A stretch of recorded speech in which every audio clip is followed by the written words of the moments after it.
Welcome to Yesterday, Today, and Tomorrow. I'm Len Mort. And I'm Dory Cronin. And we're here to tell a story this day. And Dory, we've had a lot of fun doing this program, I think, or at least I have. How about yourself? I have. I've loved the field trip that we took down to Providence. We put a few miles on vehicles and our feet as well in putting this program together. It's been a lot of fun, and it's been neat to kind of explore how it's related to Millbury. And I think, or I hope our viewers are going to enjoy what we put before them on this program. We're going to discuss the past and what's going on and how it's affected people not only in the states and the country, but in people in Millbury as well. We've learned a great deal from it. We have with us today Richard Gutman, who is a historian and author, has authored 4 books on the Worcester lunch cars and diners. He's also the director and curator of the Culinary Arts Museum, Johnson & Wales University in Providence, Rhode Island. And he will be talking about the diners. Before we introduce Mr. Gutman, Dory has something that she wants to read to you. Richard Gutman has been documenting the company for 3 decades and interviewed key company employees before their deaths. The leading authority on diner history, he is the author of The American Diner Then and Now.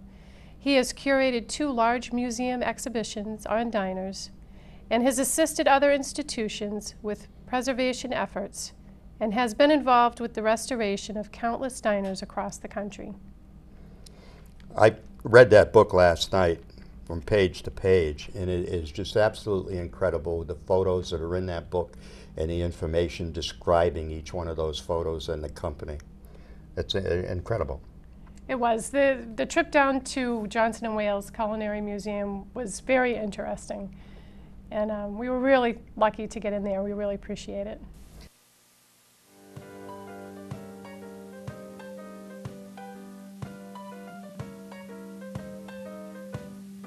This is an old milk wagon that was converted into a hot dog wagon in 1926. And this operated for 80 years up in Waldoboro, Maine. And this, of course, is the precursor of the diner. We have 25,000 square feet of gallery space here, and happily about 4,000 are devoted to the humble diner. And you walk right through a facade of the diner that was made for us.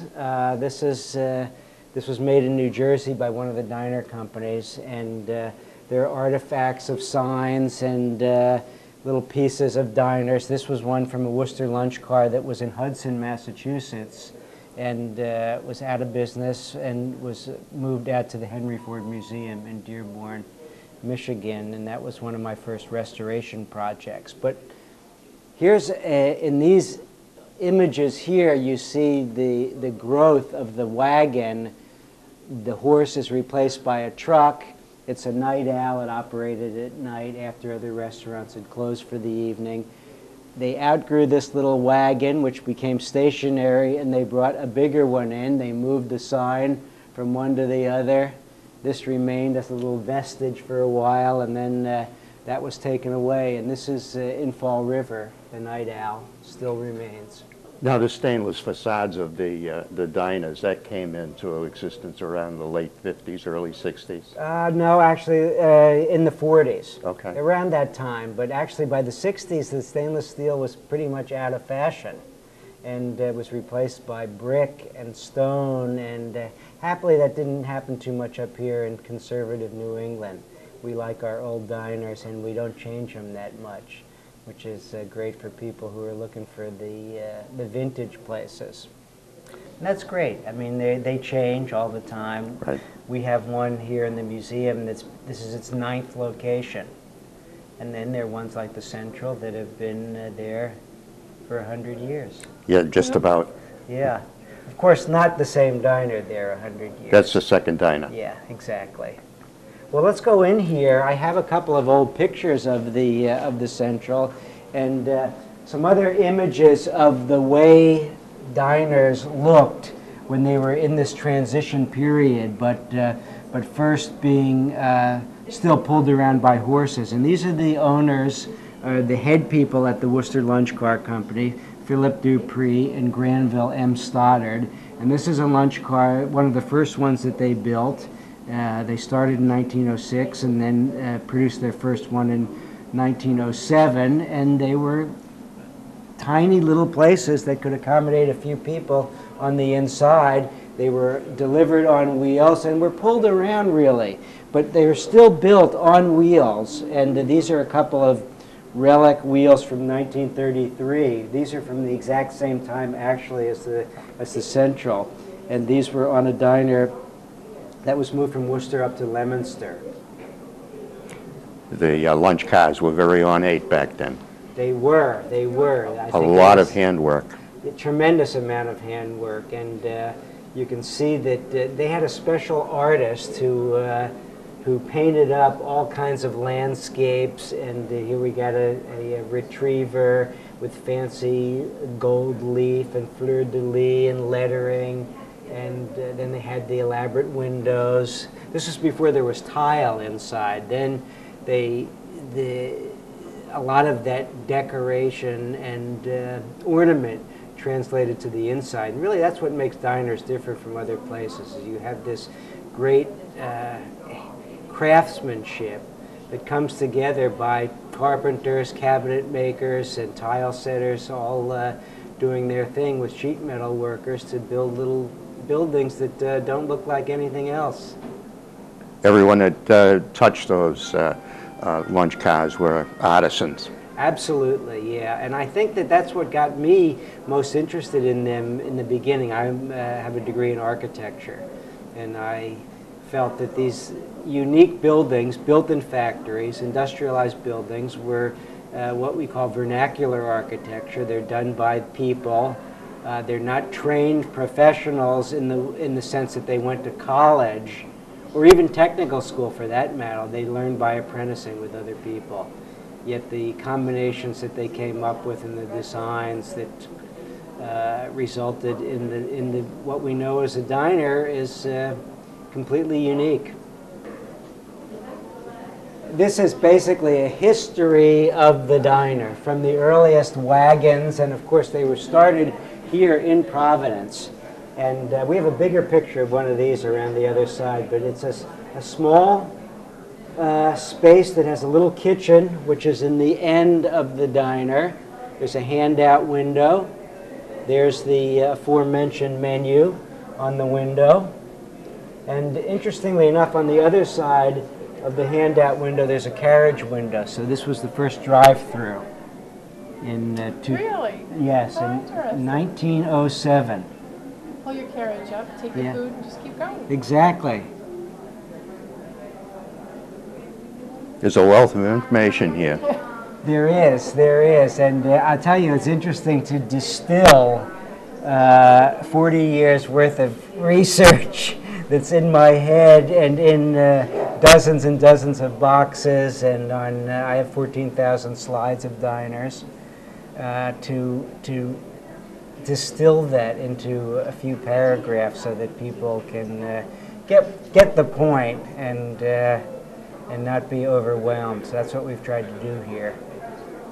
We have all of the little pieces, though, that make the diner what it is. They're the advertising matchbooks, when, of course, you could pick one of those up and take it away and leave it around the house, or give somebody a light and give them the matchbook and say, I really think you should check out Jack and Andy's Diner because they got great meatloaf and mash every day.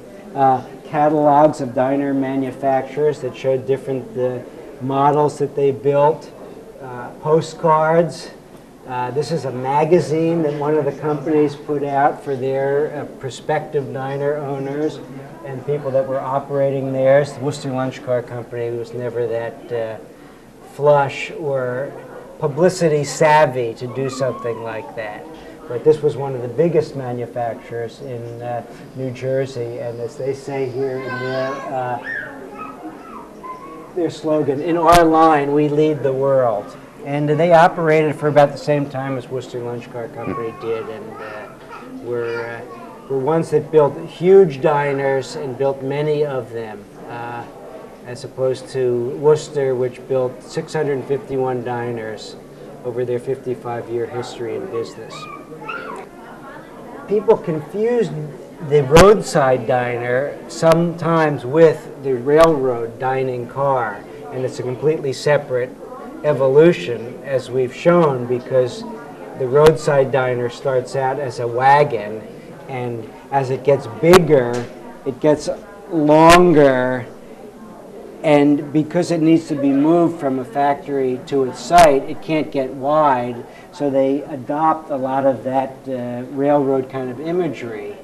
And it's called first a lunch wagon or a lunch car, but because it was open 24 hours, they thought, let's call it a dining car, and that'll make it sound more highfalutin. Right.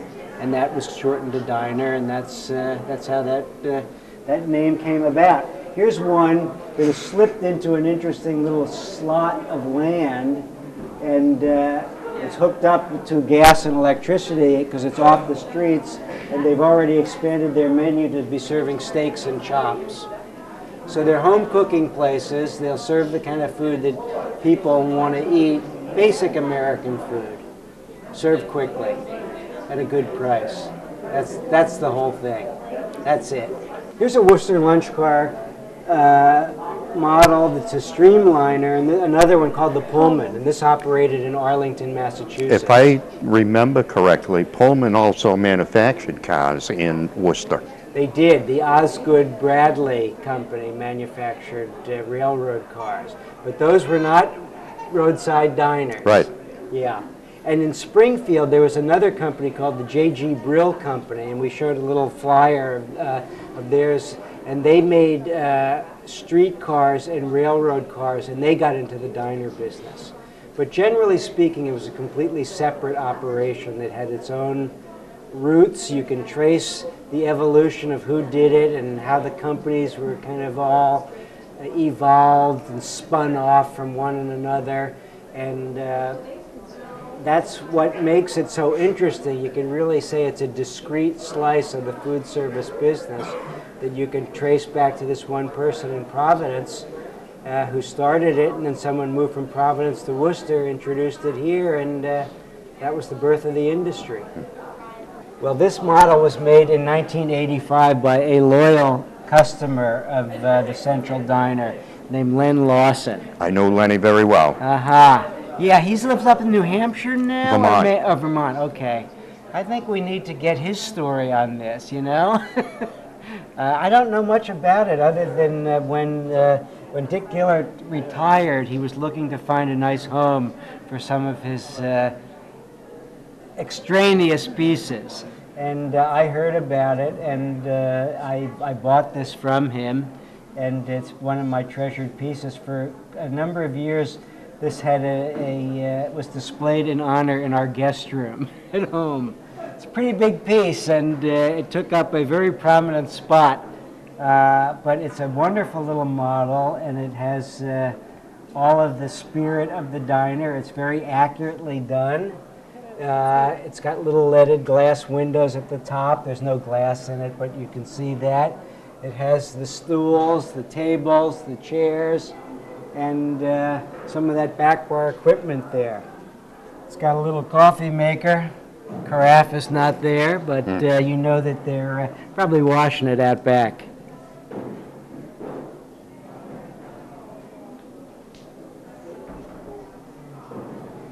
There are a number of people that have made some diner models, and this is a very wonderful one. It's a one of a kind, and we're very proud to have it here and have it prominently displayed in the museum. Now this diner, this model, came in 1933, and basically it replaced one that was in the exact same position in front of the house. And they pulled that one out, and they put this one in, same size but wider to accommodate a few more patrons. And this was what was known in the trade as the front yard location. People who wanted to get into business, and they wanted to really do home cooking, and they cooked in the home, and they brought it right out here into the diner, and It became a fixture in the community, and 100 years, still going. Glad it's still there. Absolutely. Oh. Now we have a diner here that's a little bit older than the Central, but built by the Worcester Lunch Car Company. It last operated as the Ever Ready Diner here in Providence, and it only has 15 seats. It's similar to the first Central Diner, or Central Lunch actually, in that it only had counter service. And this one has moved around. This is its 9th location. It's not going anywhere because in order to get it into this building, we had to take down a part of the wall to get it in. Well, we have this is an interesting diner because of its, the state that it is in shows a number of renovations by the Worcester Lunch Car Company. So this started out a 1920s diner. The interior of it would have been very similar to the Central. A wood ceiling, tile in the back, tile here, and a marble counter. The icebox was wood originally, but it was sent back to the factory and it was modernized. And they did that by using more modern materials to cover up some of the older ones. So they put some porcelain enamel on the back bar, they put some formica or some kind of laminate on the ceiling, and they covered all the wood in stainless steel. So there's oak behind here. The icebox had oak, and they clad the whole thing in stainless steel. It had an old style hood, and they replaced that with a modern streamlined one. And we've been restoring it, and we're almost done. We just got some menu boards in here the other day. Unfortunately, someone walked off with quite a few of the pieces in here, and we had to reproduce or find some new old pieces. So these light fixtures, for example, are from another 1926 diner that we bought some salvage from. And same thing with the exterior light fixtures. And these windows, these are some beveled glass windows, and there are 9 of them. 8 are original, and 1 is new, but you can't tell the difference. Same thing with this kind of leaded glass, and this is the same that the Central has. Well, this gentleman ran the Worcester Lunch Car Company for 55 years. And I met him in 1974. He was 90 and I was 25.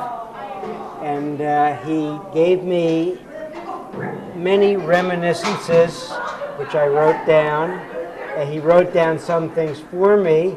These are a bunch of the different Worcester diners or diner operators in the city of Worcester. And he wrote down here this little phrase, original fast food.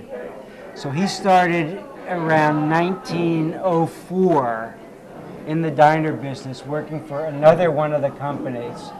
And he lived until the 1970s and gave a number of his things to the Worcester Historical Museum, but also gave a few things to me, and was part of the real inspiration that got me going. This is the cover of a catalog from the Worcester Lunch Car Company. I believe the Chadwick Square Diner, too, was also a Worcester diner. This is the Chadwick Square Diner. How about that? Yes. Yeah, the Chadwick had an incredible floor. I spent a lot of time in there, too. Yeah, marble top tables, wonderful tile work. And look at these stools. These are some old stools from the 20s, and they put these gigantic cushions on them to make them a little bit more comfortable. Over here, this is another image of what one of these wagons looked like on the inside. So talk about your elaborate paint. You have tremendous windows. Here's some gilding that's on the heavily varnished woodwork. Coffee urn to die for. It's beautiful. And no plates. They wrap it up in a piece of butcher paper and hand it out to you, or you can sit down on one of these little stools. So this is just about a full size, slightly smaller than a life-size wagon. And this is the second diner that the Worcester Lunch Car Company built. And they had them numbered, number 201. They didn't start at number 0 or number 1, because who would want number 1? Right. So they started at 201, and they went up to 850. So for a long time, people thought that they built 850. But when we discovered they started with 200, we did the math. And if you do the math correctly, it was 651, because there's 200, 201, up to 850. This man's son, his name was Arthur LaFleur, and his son was Henry LaFleur, and they moved diners for Worcester. They moved all the diners. I don't know if they did it from like day one until 1957 when they moved the last one, but they had their own company moving them. And actually, this was a promotional picture for the Worcester Lunch Car Company. So they painted out the LaFleur Mover name and put their factory on there. But this is them moving one from the Worcester plant. And these are these characters that helped move them. And this is what it looked like. They pulled them behind trucks. It's an old chain-driven Mack. Sometimes they cut a diner in half and moved it on a railroad car if it was too wide. They moved them by barge. They had special trailers that were built for them. And these are some pictures of them installing one that was moved from Worcester up to Gardner, Maine. And they would remove the light fixtures for the transit so that they didn't bump into anything or sustain any damage. And here's a picture of this gentleman who's installing one of these right on the side of the diner. And these were given to me by Henry LaFleur, who was a diner mover, a massage therapist, and a professional wrestler. Quite a combination. Yeah, he went by the name of Handsome Harry when he was on the mat. I would kind of think that with the occupations that he had, moving the diner was one thing, but setting it in place was another, so he would come into a point where he could be giving massages to the employees. Absolutely. And if they didn't pay for the trip, his professional wrestling came into play. I think you figured out Handsome Harry to a T. Quinsigamond Street is right over here. This is their building, and this is one of their double-ended streamliners. They call them circular diners because they had two round ends. And another company in Massachusetts invented this form and built maybe 20, 25 of them. And then Worcester was asked by a couple of clients to build some of them, and they were very difficult to build. They called them circular because they had to make a complete circular end to them. So you had to do mahogany and metal work and make everything that it would all fit together. Plus it had a slant this way, so it's very complicated.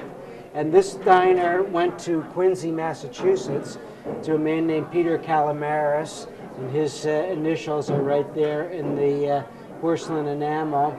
And they're getting ready to ship the thing and pull it out to Quincy from Worcester in 1941. Just absolutely incredible.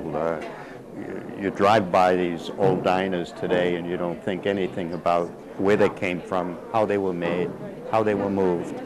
Well, that's the thing that got me interested in them, is as I looked at these buildings, I just thought that they're unique.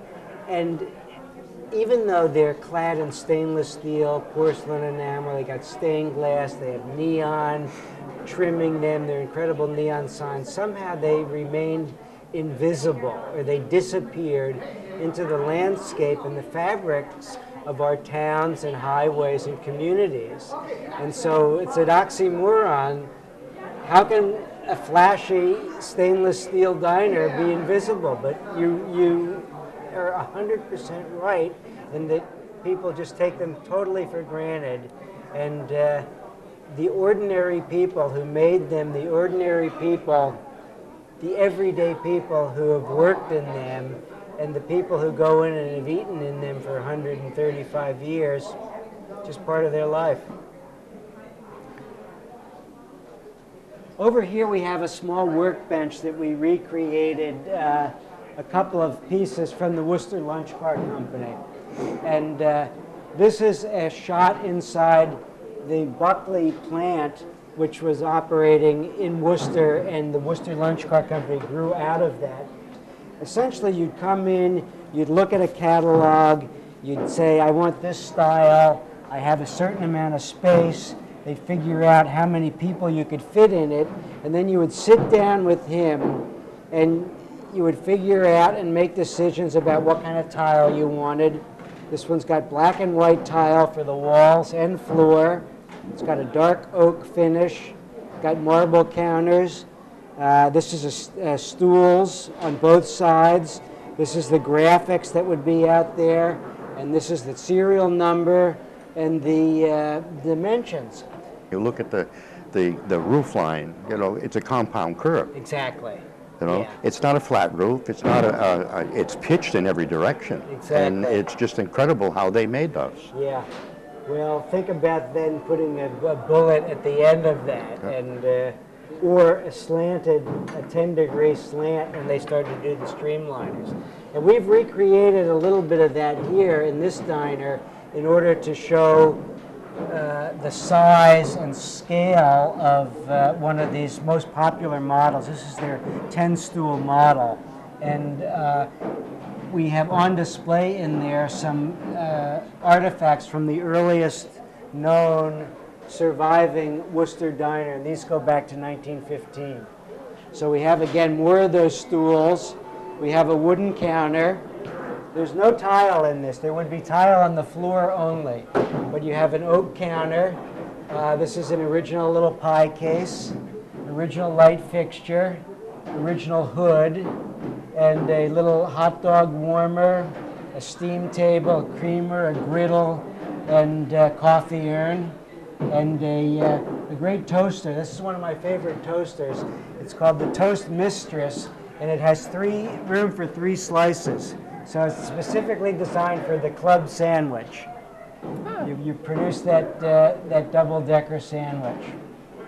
And there's one diner like this that still exists by Worcester in Natick. It's called Casey's Diner. There's a picture of it. And so you can see it's got the tile floor and everything else is wood. All the walls are wood, and the ceiling, and it would have the frosted glass windows.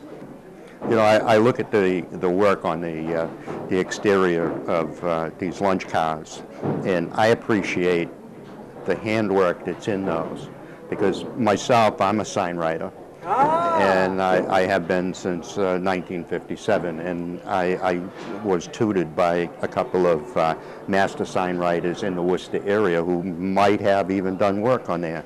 But I look at that and I know how much handwork, how many hours are involved in the detail and the fine art that they put into that. Yes. Sometimes a person will buy a diner and want his name on it, and it was not original. There was one called Lloyd's Diner, which I worked on, and we made 68 pieces of porcelain enamel for that diner, including ones that said Lloyd's in Old English lettering. And it's a lot of fun to do. Yeah, it was. So here you can feel the etching, and you can see that that red is on top of the clear glass. And this was from a line of windows that one of the companies offered, actually the predecessor to the Worcester Lunch Cart Company, the Buckley Company, and that's their factory there. And in one of the catalogs that we have here in the museum, they have a little woodcut of different styles of glass that their artists could produce, and one was the series of presidents, and I'd love to get more of them, but we got Ulysses S. Grant here, and being a big cigar smoker, he would fit in very well in one of the lunch wagons. And this is from about the 1890 to 1895. That's the thing. I think the diners strike a chord in people all the way from the stomach to the memory, and people feel good about them. They can recall interesting times, conversations. It's a place where you go to see what's happening in the world or on the football field, and that's why people like them so much. I want to welcome Richard. Thank you very much. It's Welcome great to be Yesterday, here. Today, Thank and you, Lynn Tomorrow. and Dory. Hi. Great. Well, I enjoyed having you come down to the museum, and I wouldn't say you were lucky to get in because I would have let you in no matter what. But I'm happy that you've come down. It's not such a long haul from Millbury down to Providence, just down the road on 146.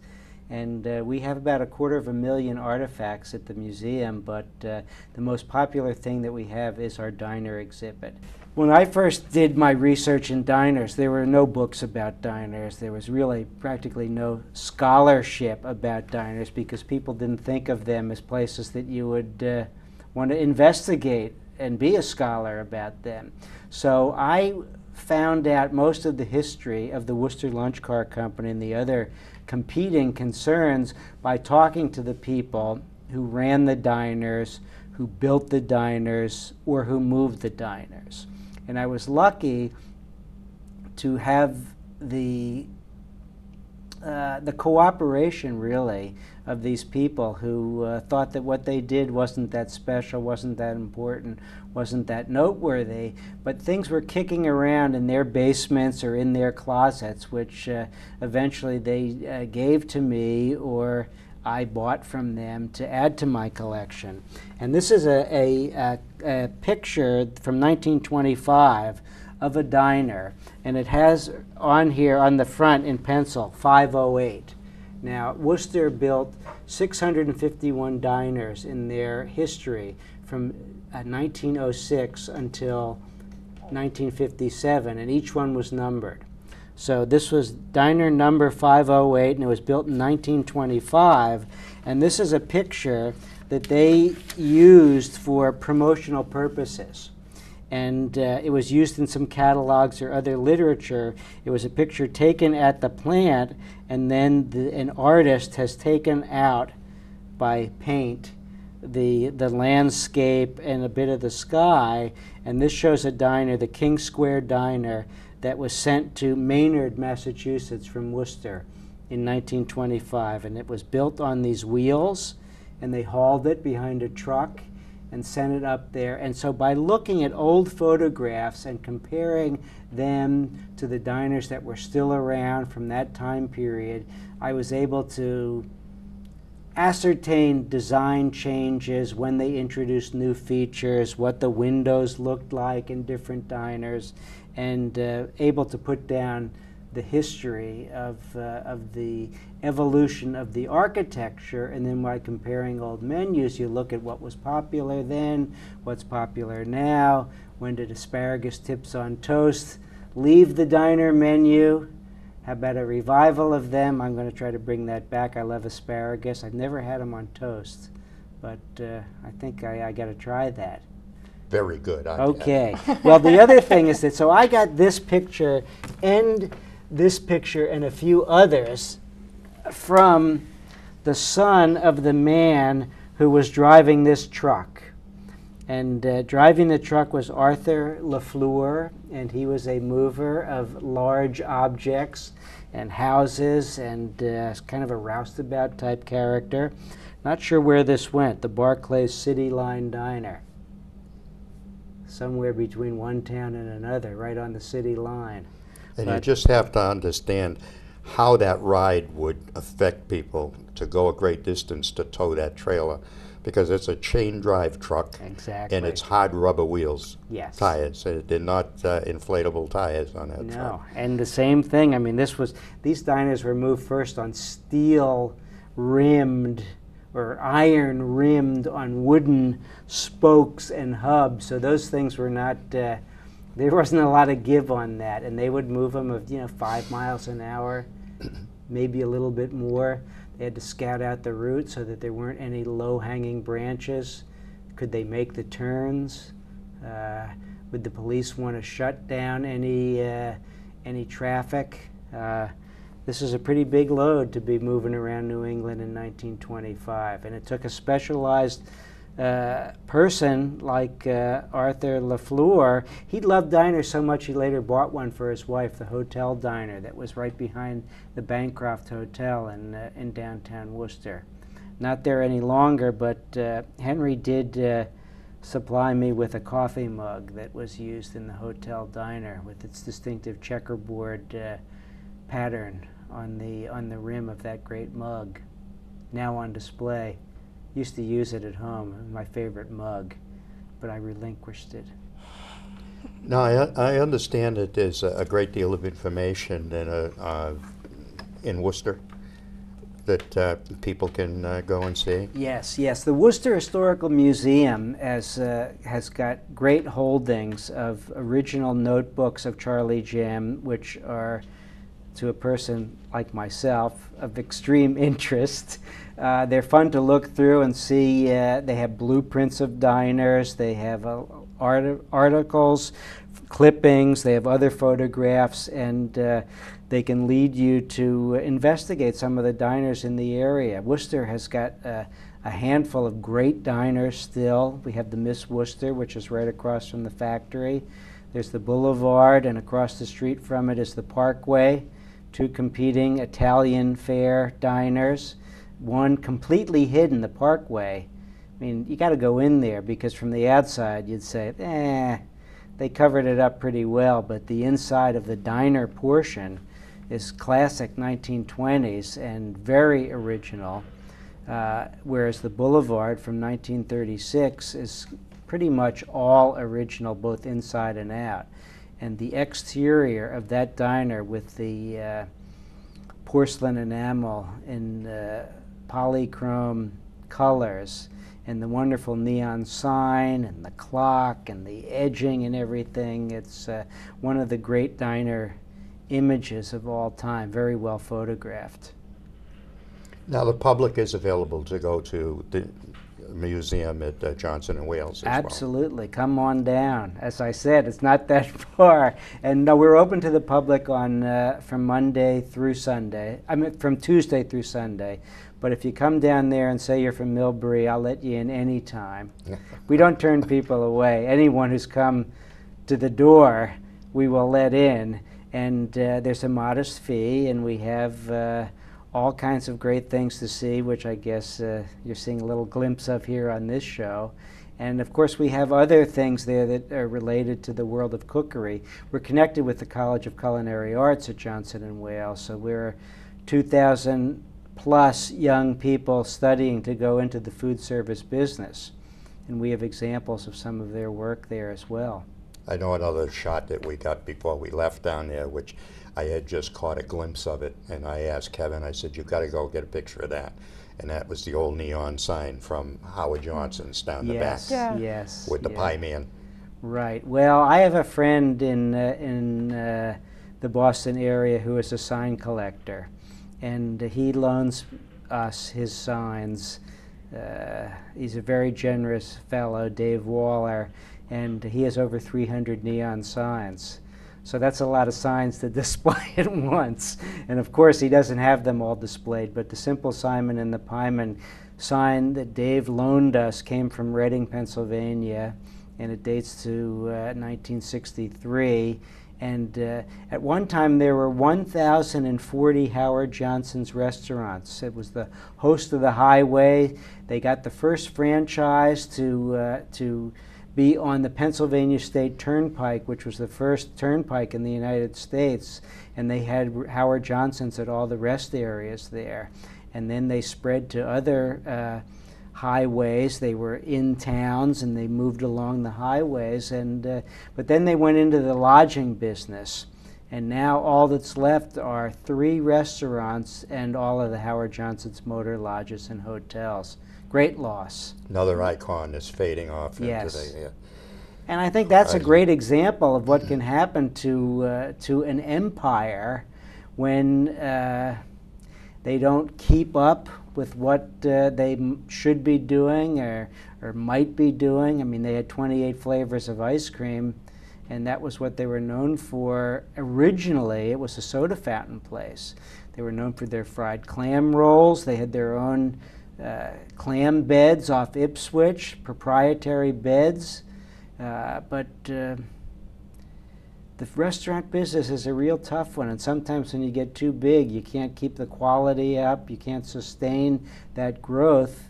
Whereas the diner, go back to one of their success stories, or reasons for their success, is that they're small, they're individually operated, and if you don't get too greedy and want to do 1, 2, 3, 4 more, it can be done, but generally speaking, it's more successful when the owner, the face of the diner, is behind the counter. Well, we want to thank you, Richard, because we really enjoyed this, and we learned a great deal of that we never knew before about the diners, and hopefully our viewing public will get an interest and go down to your museum and really look into it. And you see a diner on the road, stop and enjoy the meal. So we appreciate it. Thank you very deal. much. I think it's amazing, the amount of work that you put into it, and you make it so easy for people to just find out about it. I think it's something that I have been doing for a long time. I feel very strongly about it, and it's the everyday people that make the world go around, and the diner owners want you to come in and eat a meal, have a piece of pie, have some coffee, and chat and enjoy yourselves, and keep this institution going. So I appreciate it. Thank you for having me, and Thank you for being here. thank you very much, Len And and again, we Dory. say thank you for coming. Thank you. And generally, we leave you with what I prefer to call it words of wisdom. But because of the program that we put together on diners and the food establishments, we're going to change it from word of wisdom tonight to food for thought. Before you can enjoy the rainbow, you've got to endure the rain. Have a nice day. Thank you.